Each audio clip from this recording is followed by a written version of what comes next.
Welcome to County Report this week. I'm Lorna Virgili, and thank you for watching. Coming up in the next half hour, Maryland's Comptroller Peter Franchot talks about the state's budget and future deficit.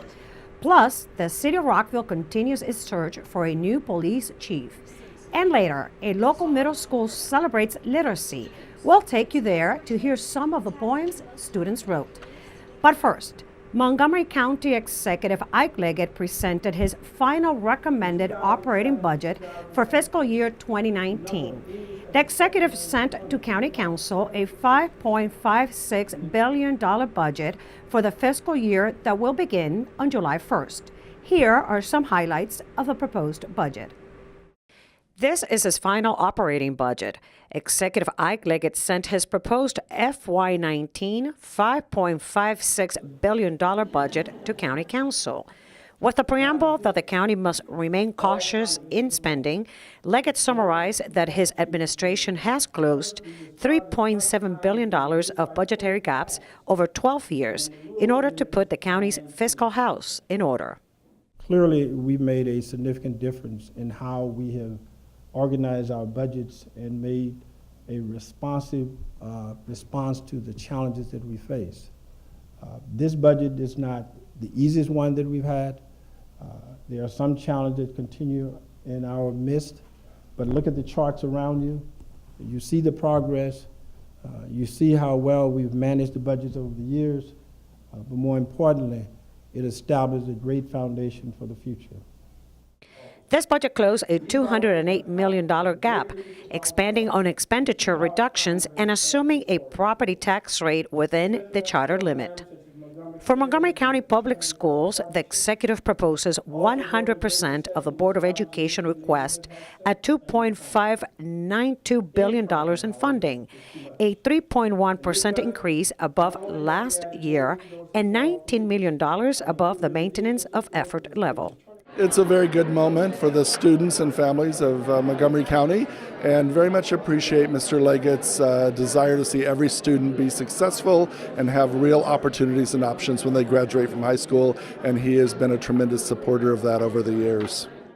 Montgomery College would receive $313 million, also $2 million above maintenance of effort. Deeply grateful to the county executive. This is certainly a bittersweet moment as we recognize someone who's been a long time a supporter of the college, but also recognition of the evolving nature of the work we do. So we're grateful to him and look forward to working with the council to help fulfill the needs of the college. On the public safety side, the budget added $1 million additional in resources for the state attorney's office to focus more on gang activity in the county. This year's budget, it was a tough budget year, but I will tell you, if you look at the public safety budget, specifically the police budget, over the last 12 years, we have been able to add over 130 police officers. We've seen crime go down throughout this county, and this year specifically, we got some additional resources to address some of the gang issues that we're dealing with. So, the key for the police department is, getting the resources we need, making sure that we put those in the right places, and hopefully further reduce crime in this county. The budget also includes $25 million this year for the Positive Youth Development Initiative, $51 million for affordable housing, $38 million for senior programs, and $17 million for developmental disabilities providers. For more information on the FY19 proposed operating budget, visit montgomerycountymd.gov. Recently, members of the Council's Transportation and Environment Committee met to discuss the capital improvements projects as it relates to roads, bikeways, and mass transit. Susan Kennedy reports on how committee members were split on many of the proposals. The CIP includes dozens of projects designed to improve mobility across the county, including the construction of Montrose Parkway East. The project would build a 4-lane divided highway adjacent to Randolph Road, connecting Rockville Pike to Veers Mill Road. It would include a bridge over the railroad tracks, as well as a bike path and a sidewalk. The parkway is seen as an east-west connection that will encourage development near Metro. The project has been on the books for decades. There's too much at stake And committee members are sharply divided on whether construction of the roadway should be included in this proposal or postponed again. Much of the discussion around the decision hinged on the potential arrival of Amazon to Montgomery County and what's needed to support that. We have to make decisions now, knowing what the world that exists now. And the world that exists now has lots of unmet need for pedestrian safety, for bike improvements, especially for investments in transit that we know not just the public wants, but Amazon wants too. I've been out to Seattle and talked to them about why they're in downtown Seattle, and they brag about how they are not out in a suburban office park like Microsoft and Apple. They love transit-oriented development. They love multimodal transportation. They invest in buildings to house their workers right next to their office buildings so that people can walk to work. I have been an advocate for Montrose Parkway East as long as I've been on the county council. It has routinely gotten delayed, and I, have had to go along with it over the years. But to suggest that it's not of critical importance to both the residents of that area, faced with the prospect of an enormous number of new employees and jobs in that location, is breathtaking. Now, in the end, the committee voted to delay construction of the parkway for 3 years. And we're done. Freeing up $94 million for other transportation initiatives. However, if Amazon does choose Montgomery County for its new headquarters, Roger Berliner says the CIP will be revised to move the construction of Montrose Parkway East back in the queue. I have said repeatedly that if Amazon were to choose Montgomery County, this project would move forward as originally proposed. I have said that publicly. This is not about whether, this is about when. This is not about if, this is about when. The proposed solution, which is to say, well, we're not going to fund it, except if Amazon comes, we will fund it, throws into question all our decisions on the capital budget. I do not know what my council colleagues are thinking. The full council will vote on the transportation recommendations in the CIP on March 20th. In Rockville, I'm Susan Kennedy for County Report This Week. During the recent visit to Rockville, Comptroller Peter Franchot discussed beer, Amazon, and what the effect on Maryland will be from federal tax reform that Congress passed in December. My MC Media's Doug Tolman has more. During a visit to Montgomery Community Media Studios, Maryland Comptroller Peter Franchot discussed state finances and how officials are working to deal with a more than $400 million windfall expected next year from the federal tax cuts. And they're really working to present Montgomery County's best face, best foot forward. And since Washington, D.C.'s tax law doesn't allow taxpayers to deduct state taxes, Franchot says that could mean more money in Annapolis. With all the needs before the state, it would seem as though that's going to be a difficult Well, it has for the nothing. legislature. Yeah, oh, absolutely. Look, I'm a recovering legislator. If you put some money in front of us, we'll spend it. Franchot says the windfall expected next year doesn't reflect economic activity, just the federal tax cut. So he urges lawmakers to bank the money versus spending it. If you're not going to return it, bank it. But the idea that, we're going to return a little bit of it and spend a lot of it, that is something I would urge everybody to be cautious about. According to Franchot, banking the funds allows the excess to go to the state's rainy day fund, a large pot of money the state can use for unforeseen expenses. Trust me, rain is going to happen down the road. It's inevitable. I don't enjoy predicting a recession or high interest rates, but I'm predicting high interest rates and a recession down the road. And I'm urging all people in the public sector and private sector to just understand how crazy it is to inject all of these tax cuts into a turbocharged economy already and at nearly full employment, and then throw in something like tariffs. Inevitably, there's going to be some consequences. In Rockville, I'm Doug Tallman for County Report This Week. Coming up next on County Report This Week, the city of Rockville hopes to have a new police chief this spring. And we'll tell you how MCPS is handling walkouts of students protesting for new gun legislation. Those stories and more when we come back. Did you know there are more than 10,000 county government phone numbers? But there's only one number you need to remember for non-emergency calls, 311. MC311 is Montgomery County government's online telephone information system. Need information? Have a problem or complaint? Trying to locate a county government facility? Call 311. The call center is open Monday through Friday, 7 a.m. to 7 p.m. The website is available 24 hours a day, 7 days a week. In Montgomery County, we have a goal to reduce waste and recycle 70% of all waste by 2020. By recycling and reducing waste, we save natural resources and make our community even better. So recycle at home, work, school, everywhere, and keep recycling going. For more information, call the Montgomery County, Maryland Division of Solid Waste Services at 311 or visit montgomerycountymd.gov/recycling. Keep it going. Recycle more now. Welcome back to County Report This Week. I'm Lorna Virgili. In Rockville, the search for the next police chief continues. Rockville 11's Kathy Dantzler gives us an update. We begin with an update on the search for Rockville's next police chief. Now that the city has heard from community members who took the time to fill out a survey about what they wanted to see in the future police chief, the city is moving forward with a recruiting firm to support the city manager during the selection process. Right now, the firm has posted the position in national publications and on its website at springsteadwaters.recruitmenthome.com/postings/1773. The city is expected to make its selection in the spring. You can read more about this stage of the search in February's edition of Rockville Reports. And to learn more about the Rockville City Police Department, head to rockvillemd.gov/police. School administrators are speaking out following the recent protests from students across Montgomery County public schools.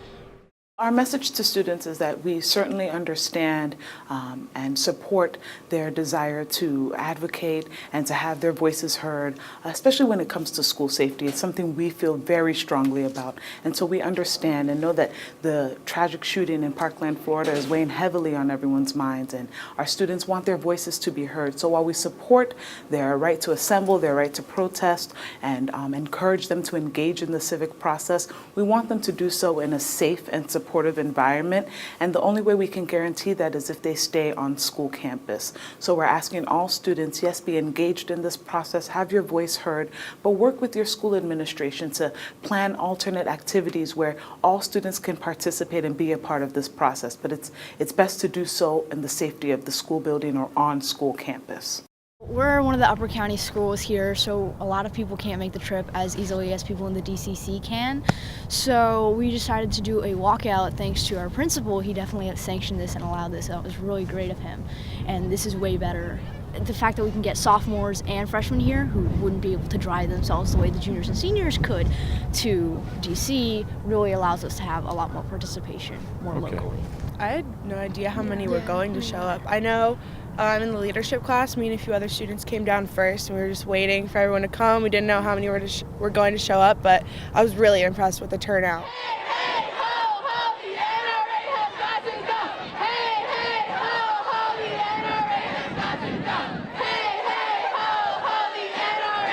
I was mostly surprised how long it stayed in the news, and this is really impactful because I feel like this is the time that something's changed. Mm-hmm. This time it's been on the news for like a week, 2 weeks, even a month later we're still talking about it, and that's a big difference from the recent shootings.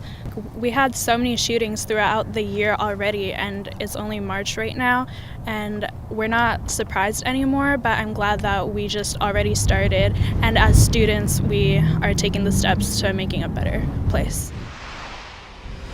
How many more? How many more? How many more? This protest in front of the White House started with chants and cheers from students across the DMV region, followed by a moment of silence. With their fists up and backs turned, students remained silent for 17 minutes.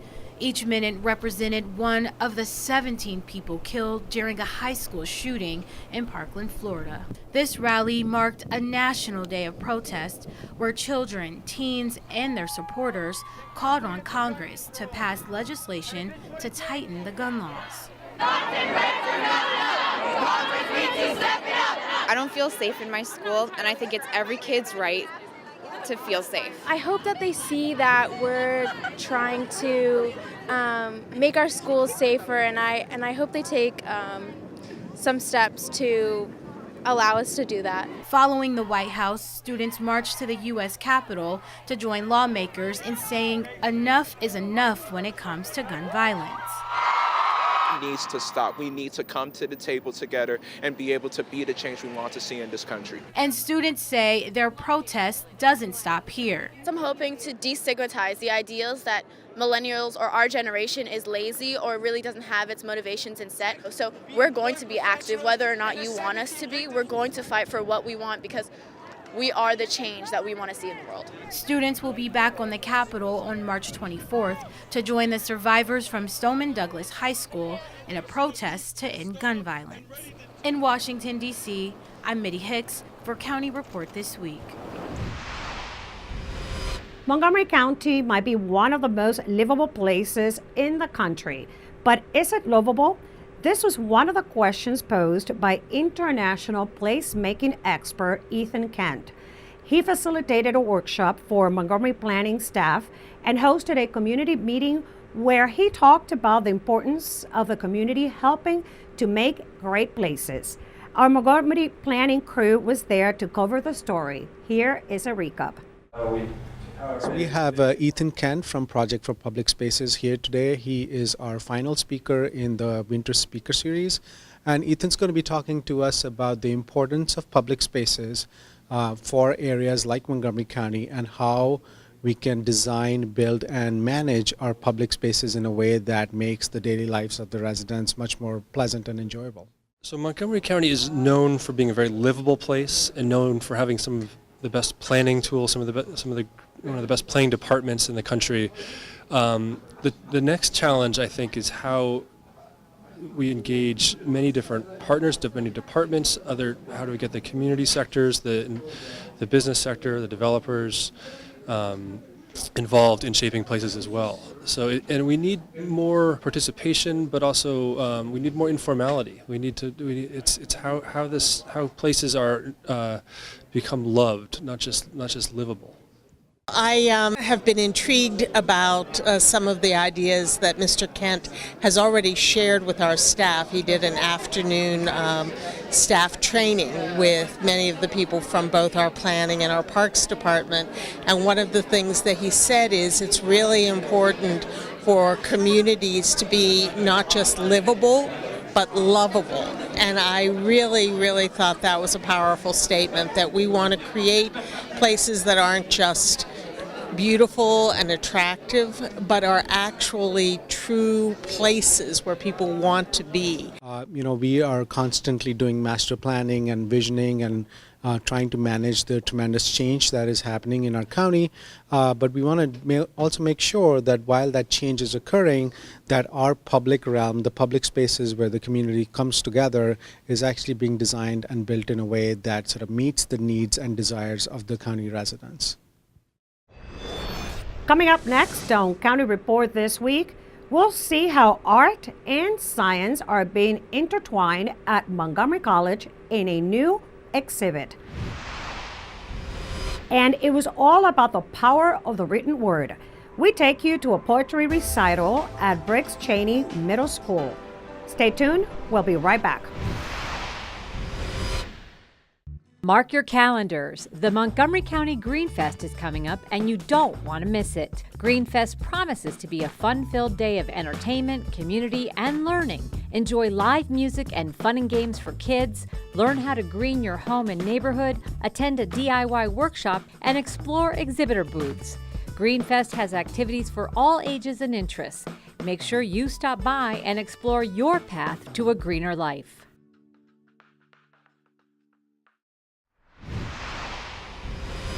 Welcome back to County Report This Week. I'm Lorna Virgili. Art and science are often considered unrelated, but Montgomery College is making its move to show that the two are very much connected. As you look at these photographs, you may be impressed by their beauty, how the shapes and colors draw your attention. But look a little closer, because these are not photos. They're drawings, each and every one of them. computer-aided design drawings, rendered by hand, and they're all class projects done by Montgomery College students. You can find them on display on the second floor of the Rockville Science West building. The exhibit is part of a new initiative at MC to bring art and STEM together academically. To kick off the exhibit, a reception was held at a nearby lecture hall where faculty, administrators, and students spoke of how art and science are intertwined. The intersection of the arts and STEM is all around us. We just need to pause a moment to actually see it. Did you know that Earl Bakken, who created the pacemaker, based that on the musical metronome? Makes sense, right? Click, click, click, click. And what about the fact that Japanese origami inspired medical stints and influenced improvements in vehicle airbag technology? Following the reception, everyone headed down to a long hallway on the west end of the building to get a closer look at the collection. I didn't want to pick something simple like a pen or a pencil because we had to do a writing instrument, so I chose a tattoo gun. I feel like as an artist you can't grow unless you challenge yourself. Adobe Illustrator work, which is highly technical, at least the way I teach the class. The vehicle and writing instrument illustrations would exemplify STEM and art quite nicely. Engineering can be very overwhelming. So when I get huge math problems to solve, it comes naturally to me just to go over to like the art aspect of it. I will start drawing everything, making diagrams. That's just the way my brain functions. It's both sides of the brain. It just depends on how you're combining those two knowledges. You need to take a formula or an idea and turn it into a three-dimensional object. We can't do engineering if we think in two dimensions. We can't do art if we think in two dimensions. The Art to STEM collection can be seen on the second floor of the Rockville Science West building, with the arrival of more artwork already in the plans. For County Report This Week, I'm Dan Rankin. Briggs Cheney Middle School recently held its annual literacy celebration. MCPS TV was there and students shared their original writings. We are about to begin our annual literacy celebration. We're here today to celebrate our students and student voice, their writing, their speaking, the power of the written word. They come to help and realize it's too late. We lay there like a piece of paper. Tentacles are found all around my mouth. I use these to drown fish to the ground. The literacy celebration shows students the importance of reading and writing. And those students who maybe who don't really do it, when they see others doing it, inspire them to do it. Look at this beautiful woman dressed beautifully, honoring Dr. Seuss. Reading and writing is like an escape from reality, so it's like you can do more than you thought you could do. The literacy celebration for me, it was really nice. It was nice to see other people read their poems and show what they were writing about. We are so great here at Briggs Cheney Middle School that we had 27 students to get published this year. And you know, this program that shows students the importance of literacy and how great they are and that they can be anything they want to be. Coming up next on County Report This Week, are you over 50 and looking for a career change? Well, do not miss the 50 Plus Job Expo. And be ready to meet Molly, our feature lab mix for adoption in our Pet of the Week segment. Stay with us. County Report This Week. We'll be right back. Interested in career success? Get to Montgomery College and we'll get you going. You can earn an associate's degree in only 2 years. With 3 campuses, award-winning faculty, and multiple online learning opportunities, Montgomery College will empower you to set your course and succeed. Want to pursue a bachelor's degree? If you start at MC, you can save 1/3 on total tuition costs of a 4-year program. Apply today. Planning to renovate your home? Want to live in it longer? Then you don't want to miss the 2018 Design for Life Showcase. This is the event to hear from building professionals who specialize in accessible and universal design. Plus, you'll learn how to benefit from the Montgomery County Design for Life property tax credit. The goal is to create more homes that welcome people of all ages and stages of life. This year's showcase is set for May 5th at the Silver Spring Civic Building. Find out more by visiting the Design for Life website. Welcome back to County Report this week. I'm Lorna Virgili. Are you over 50 and looking for a new job? Dozens of employers will be looking for new job seekers. The 50 Plus Job Expo will take place on April 16th. It'll be held at the Bethesda North Marriott Hotel and Conference Center. The 50 and older crowd will have free access. They can get help with interviewing skills, online applications, and resume writing. Recently, David Gamsey from the Jewish Council for the Aging was on Seniors Today and told us why the expo is so important. Most people do come to connect with employers, and we take over many of the ballrooms in the hotels. And as you walk in, you'll look to the right, and there are the employers. You look to the left, and there are the assistance organizations. Right. But we also have resume writing review and clinics. We have workshops on every aspect of job search. And what many of the attendees tell me year after year is they come to meet with the employers, but they leave realizing that the resume review and the informative workshops were of the most value to them. Remember, the expo will be held April 16th from 10 a.m. until 3 p.m. and it takes place at the Bethesda North Marriott Hotel and Conference Center. For more information, visit the Jewish Council for the Aging's website. Around the globe, millions of people, companies, and landmarks will all do their part for Earth Month. Many will set aside 1 hour to host events, switch off their lights, and make noise for climate change action. This year, Earth Hour is at 8:30 p.m. on March 24th. For more information, go to earthhour.org. The county will celebrate Earth Day during the entire month of April. There are events and plenty of ways you can volunteer. Students can also earn service learning hours by helping out in the county during Earth Month. For more information, visit montgomeryserves.org or mygreenmontgomery.org. A high schooler designed the 2018 Wheaton Arts Parade and Festival poster. Richard Montgomery High School freshman Chris Ma was selected as the winning design in the poster competition. His design will be used to publicize the event scheduled for Sunday, September 23rd in downtown Wheaton. Ma's design captures the parade theme, Parade the Triangle. It will also be used on programs, banners, t-shirts, and other promotional materials. As winner of the contest, Ma was awarded $300 as first prize.